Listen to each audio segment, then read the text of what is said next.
சென்னை மாவட்ட நிர்வாகமும் சென்னை மாநகராட்சியும் இணைந்து மாற்றுத்திறனாளிகள் பயன்பெறும் வகையில் மாற்றுத்திறனாளிகளுக்காக தமிழக அரசால் வழங்கப்படும் உதவிகள் குறித்த முகாமை ரிப்பன் கட்டிட வளாகத்தில் நடத்தின.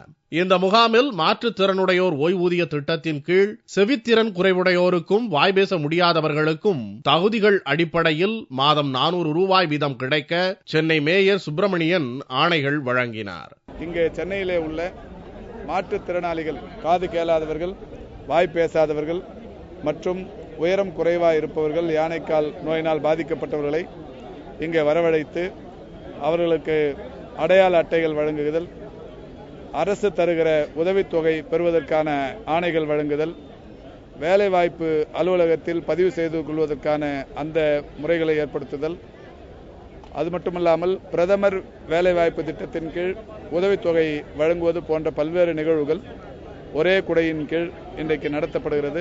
பிரதமரின் சுய வேலைவாய்ப்பு திட்டத்தின் கீழ் பயன்பெறும் மாற்றுத்திறனாளிகள் தேர்வும், பல்வேறு நலத்திட்டங்களுக்கான மதிப்பீடுகள் மற்றும் தேசிய அடையாள அட்டைகள், கலைஞர் காப்பீட்டு திட்டத்தின் கீழ் மாற்றுத்திறனாளிகளுக்கான அறுவை சிகிச்சைக்கான மதிப்பீடுகளும் இம்முகாமில் மேற்கொள்ளப்பட்டன.